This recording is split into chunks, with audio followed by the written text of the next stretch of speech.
सरकारबाटै कानुनको ठाडो उल्लङ्घन हुनु दुर्भाग्य हो। कसैलाई पनि निर्दोष र दोषी करार गर्ने अन्तिम अधिकार भने न्यायालयमै निहित हुन्छ। लोकतन्त्रमा व्यक्ति होइन, विधि सर्वोच्च हुन्छ। विधि सम्मत तरिकाले न्यायको अन्तिम निरूपण न्यायालयले नै गर्ने व्यवस्था कानुनको सबैभन्दा विशिष्ट पक्ष हो। 2072 साल भाद्र 7 गते कैलालीको टिकापुरमा भड्किएको हिंसा र नरसंहार घटनाले सर्वोच्च अदालतले दोषी ठहर्याएका पूर्व सांसद रेशमलाल चौधरीलाई आम माफी दिएर सरकारले न्यायिक स्वतन्त्रता नै अपहरण गरेको छ। उनलाई सर्वोच्चको फैसलाप्रति पुनरावलोकनमा जाने मौका हुँदा हुँदै पनि त्यही समय नराखेर हतारोमा गणतन्त्र दिवसकै अवसर पारेर सरकारले रेशम चौधरीलाई आम माफी दियो। त्यसले कानुनी राजको हुर्मत लिएको छ। नमस्कार, यो न्यूज टुडे, म हेमराज भट्ट। सडकमा सामान्य सवारी गरेर प्रशंसा कमाएका राष्ट्रपति रामचन्द्र पौडेल फेरि विवादमा तानिएका छन्। टिकापुर घटनाका दोषी रेशम चौधरीलाई आम माफी दिएको तेस्रो दिनमा नै राष्ट्रपतिले नागरिकता विधेयक पनि प्रमाणीकरण गरिदिए। लामो समयदेखि संसदमा नै थन्किएर रहेको विधेयक पारित गरेको भन्दै उनको आलोचना र प्रशंसा दुवै भइरहेको छ। नेकपा एमाले र राष्ट्रिय स्वतन्त्र पार्टी लगायतका दलहरूले राष्ट्रपतिको यस कदमको चर्को आलोचना गरेका छन्। पूर्व राष्ट्रपति विद्यादेवी भण्डारीले दुई पटक नागरिकता विधेयक अड्काइन्। 2079 साउन 15 मा प्रमाणीकरणका लागि विधेयक पहिलो पटक राष्ट्रपति कार्यालय पुग्यो, तर भण्डारीले संसदमै फिर्ता गरिन्। नेपाल नागरिकता ऐन 2063 लाई संशोधन गर्न बनेको पहिलो संशोधन विधेयक 2079 मा भण्डारीले 15 बुँदे राय पनि समावेश गरेकी थिइन्। तत्कालीन नेपाली कांग्रेस नेकपा माओवादी केन्द्रको गठबन्धनले विधेयक जसरी पनि प्रमाणीकरण गर्ने रणनीति नै बनायो। 2079 भदौ 20 मा दोस्रो पटक विधेयकलाई प्रमाणीकरणका लागि संशोधन बिनै फेरि राष्ट्रपति कार्यालय पठाउने गठबन्धनले सहमति गर्यो। पहिलो पटक विधेयक पुनर्विचारका लागि संविधानको धारा 113 को 3 अनुसार संसदमा फिर्ता गरे पनि दोस्रो पटक विधेयक प्रमाणीकरण गर्ने नै संवैधानिक बाध्यता भण्डारीलाई थियो, तर भण्डारीले उल्लङ्घन गरिन्। 15 दिनको समय सीमा गुजारिन्। विधेयक 9 महिना राष्ट्रपति कार्यालयमै थन्कियो। मंसिर 4 को प्रतिनिधि सभाको निर्वाचनपछि सत्ता समीकरण बदलियो। माओवादी केन्द्रका अध्यक्ष पुष्पकमल दाहाल प्रचण्डले कांग्रेससँगको सहमतिलाई टुटाए। पुस 10 मा नेकपा एमालेसँग गठबन्धन गरेर प्रधानमन्त्री बने। एमालेका अध्यक्ष केपी शर्मा ओलीको प्रस्तावमा बनेको नयाँ गठबन्धन पनि धेरै दिन टिकेन। फागुन 13 को राष्ट्रपति निर्वाचनको मनोनयनका अघिल्लो दिन एमाले माओवादी गठबन्धन टुट्यो।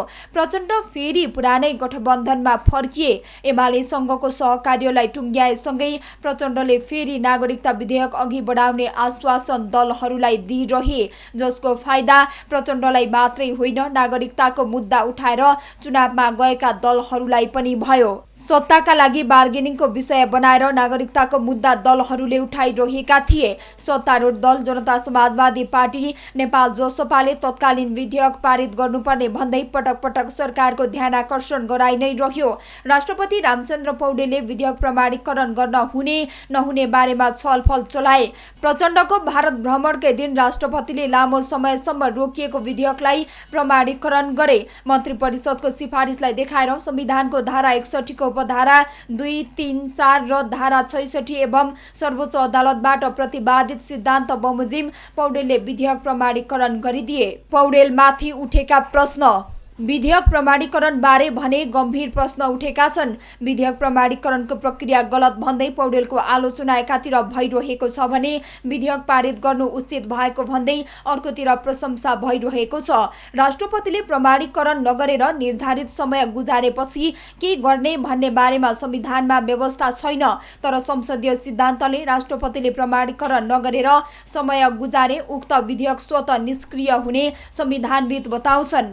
के आधारमा गरे पौडेलले प्रमाणीकरण? विधेयक प्रमाणीकरण बारे प्रमुख प्रतिपक्षी दलले चर्को विरोध गरिरहेका छन्। पूर्व राष्ट्रपति एमालेको तर्फबाट राष्ट्रपति निर्वाचित भएकी थिइन् भने अहिलेका राष्ट्रपति कांग्रेसबाट निर्वाचित छन्। पूर्व राष्ट्रपति भण्डारी एमालेका अध्यक्ष ओलीको इशारामा चलेको भन्दै आलोचना हुने गरेको थियो। अहिले एमालेले पनि राष्ट्रपति पौडेलको आलोचना गरिरहेको छ। सरकारले नै पौडेलले विवादमा ल्याउन खोजेको एमालेको आरोप छ। पौडेलको बचाउ गर्ने पनि धेरै। नागरिकता विधेयक प्रमाणीकरण बारे दल र दलभित्रका नेताहरू कति विभाजित छन् भन्ने रासोपाबाटै थाहा पाउन सकिन्छ। किनभने रासोपा सांसद मनिष झाले नागरिकता विधेयक प्रमाणीकरण गरेकोमा पहिला स्वागत गर्दै ट्विट गरेका थिए, तर उनले सभापति लामिछानेको धारणापछि विधेयकलाई स्वागत गरेर प्रक्रियामाथि नै प्रश्न उठाए। एमाले लगायत पार्टीका भातृ संगठनहरूले पनि राष्ट्रपतिले गरेको प्रमाणीकरणको विरोधमा प्रदर्शन गरेका छन्। एमाले, रासोपा लगायतका दलहरूले राष्ट्रपतिको आलोचना गर्दा सत्तारूढ दल कांग्रेसका नेताहरू भने पौडेलको बचाउमा छन्। त्यसमध्ये पनि मधेसबाट प्रतिनिधित्व गर्ने नेताले पौडेलको कदमको स्वागत गरेका हुन्। राष्ट्रपति पौडेलले आफ्नो सुबारीमा नागरिकलाई शास्ति नदिएरै सामान्य शैलीमा हिँडेकोमा प्रशंसा पाइरहे, तर उनले टिकापुर घटनामा संलग्न रहेको आरोपमा जेल सजाय भोगिरहेका रेशम चौधरीलाई सजाय माफी दिएपछि आलोचनामा परेका छन्। सर्वोच्च अदालतले गरेको फैसलाको पूर्ण पाठ समेत नआउँदै सरकारको इशारामा माफी दिएको भन्दै पौडेलमाथि नै प्रश्न उठेको थियो। नागरिकता विधेयक प्रमाणीकरणले पनि पौडेलमाथि प्रश्न उठिरहेको छ।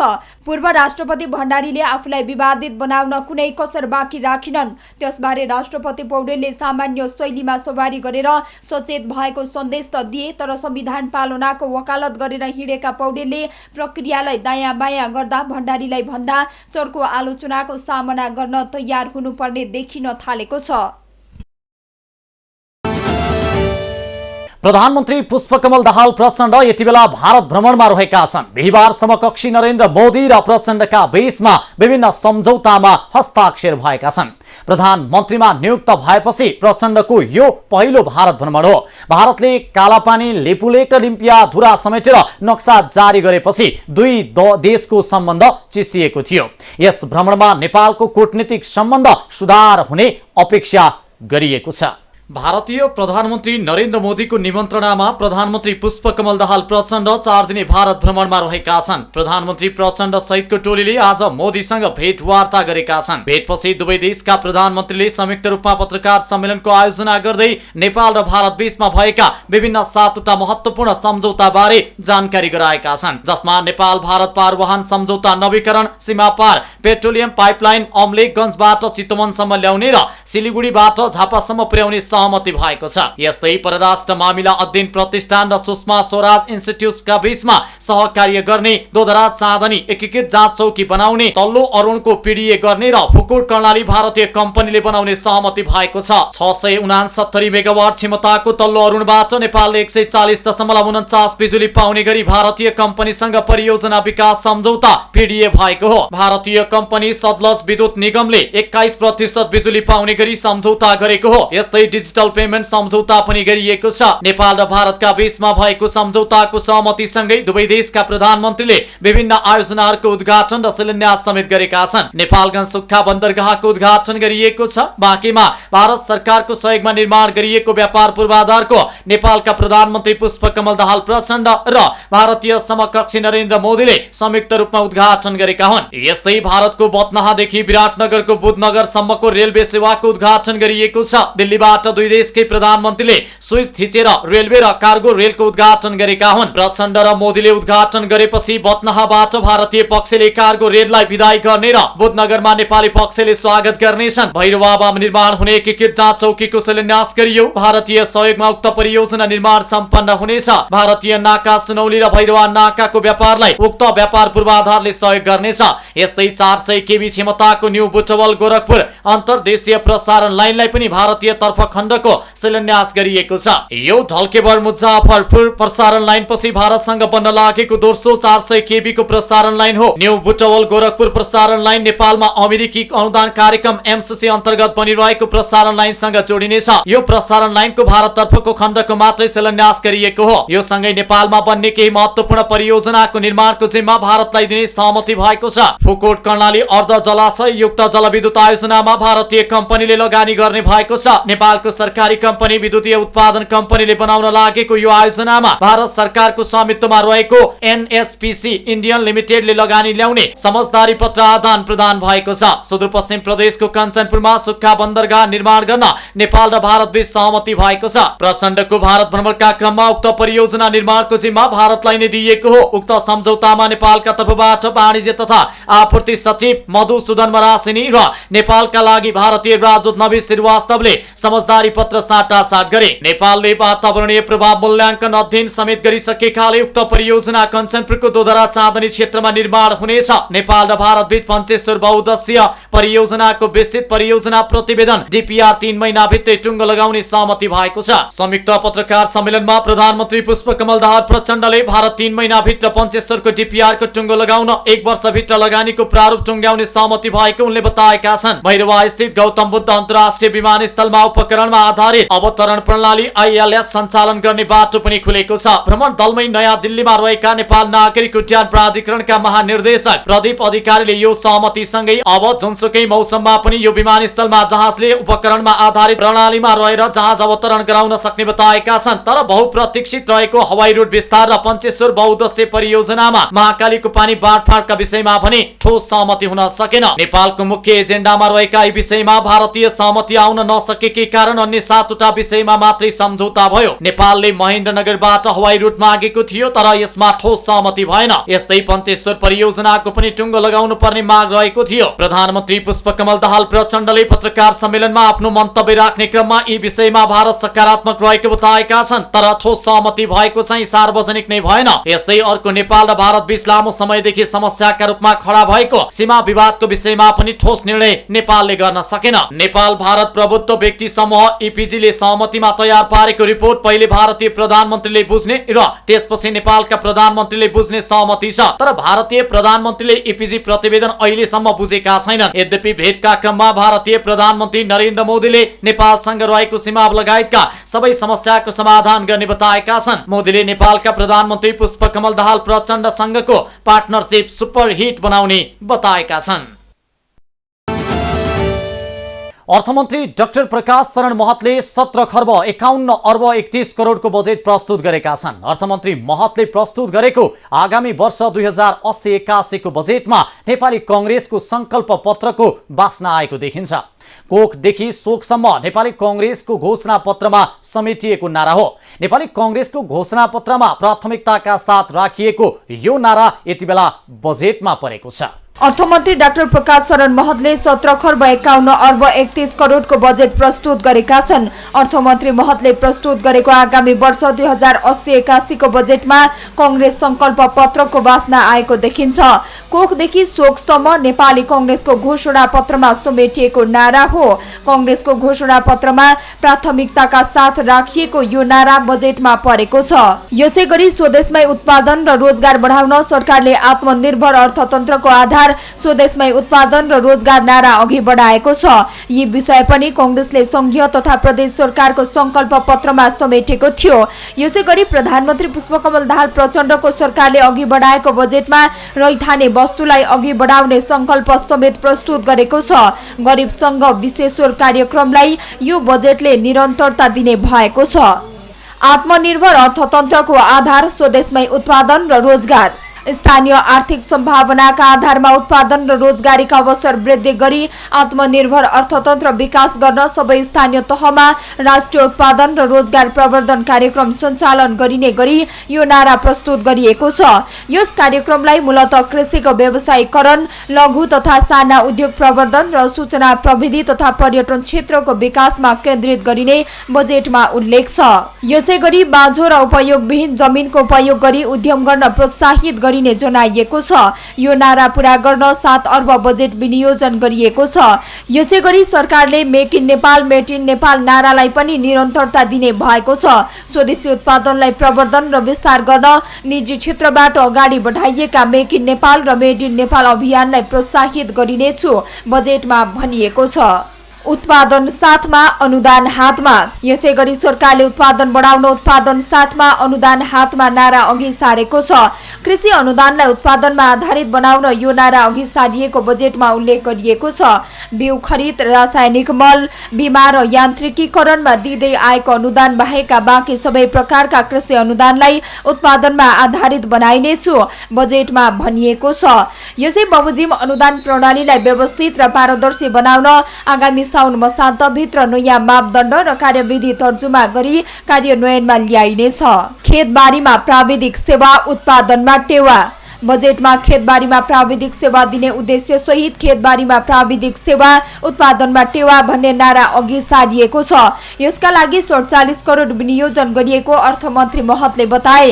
हरेक स्थानीय तहमा कृषि एवं पशुपक्षी विषयका स्नातक जनशक्ति व्यवस्थापन गर्न 47 करोड विनियोजन गरेको छु। बजेट भाषणका क्रममा महतले भने यसबाट किसानले खेतबारीमा नै प्राविधिक सेवा प्राप्त गर्न सक्ने विश्वास लिएको छ। पोषणयुक्त घाँसे बालीको विकास गरौं, पशुजन्य उत्पादन बढाऊ। बजेटमा पशु विकासका लागि पोषणयुक्त घाँसे बालीको विकास गरौं, पशुजन्य उत्पादन बढाऊ नारा पनि अघि सारिएको छ। 100 वटा स्थानीय तहमा जई, नेपियर, मेन्डुला, बर्सिम लगायत जातका घाँसे बाली विकास तथा पोषण सुधारका कार्यक्रमहरू सञ्चालन यसै कार्यक्रम अन्तर्गत गरिने बजेटमा उल्लेख छ। स्थानीय तह मार्फत घाँसे बालीको बिउ उत्पादनका कार्यक्रम सञ्चालन गरिनेछ। पशु आहारको गुणस्तर मापन तथा मूल्य नियमनलाई प्रभावकारी बनाइनेछ बजेटमा भनिएको छ। रैथानेमा गर्व गरौं सरकारले ल्याएको अर्को लोकप्रिय नारा हो रैथानेमा गर्व गरौं। परम्परागत र प्राकृतिक तथा पोषणयुक्त रैथाने खाद्यान्न बालीको बिउ संरक्षण गरी खेती विस्तार गर्न यो नारा अघि सारिएको बताइएको छ। जुम्लाको मार्सी धान, पाल्पा र सल्यानको अदुवा, गुल्मीको कफी, मुस्ताङको आलु लगायतका उत्पादनको ब्रान्डिङ गरी उत्पादन र बजारीकरणमा सहयोग गरिनेछ बजेटमा भनिएको छ। कर्णाली प्रदेश लगायत विभिन्न स्थानमा मासी, कागुनो, कोदो, फापर, जौ, लट्टे, सिमी लगायतका रैथाने बालीको उत्पादन खाद्य तथा व्यापार कम्पनी मार्फत खरिद गरिनेछ। उत्पादन र रोजगार समृद्धिको आधार। बजेटमा उत्पादन र रोजगार समृद्धिको आधारको नारालाई पनि अघि सारिएको छ। औद्योगिकीकरणको गतिलाई तीव्रता दिन यो नारा अघि सारिएको बताइएको छ। औद्योगिक प्रवर्धन, पूर्वाधार एवं मानव संसाधन विकास र असल औद्योगिक सम्बन्ध कायम गरी उत्पादन र उत्पादकत्व वृद्धि गरिनेछ बजेटमा भनिएको छ। उद्योग क्षेत्रमा स्वदेशी तथा विदेशी पुँजी र प्रविधि आकर्षण गरिनेछ। श्रमको सम्मान राष्ट्रको अभियान। देशमै श्रमको सम्मान गर्न श्रमको सम्मान राष्ट्रको अभियान भन्ने नारा अघि सारिएको छ। मर्यादित रोजगारीका अवसर सिर्जना गर्न जोड दिने यस कार्यक्रममा उल्लेख छ। असल श्रम सम्बन्ध स्थापना गरी श्रमिकको हक हितको सुरक्षा गर्नुका साथै उत्पादकत्व अभिवृद्धि गरिनेछ बजेटमा भनिएको छ। अर्थमन्त्री महतले बजेटमा अबको जीवन स्वदेशमा नै भन्ने नारालाई पनि समेटेका छन्।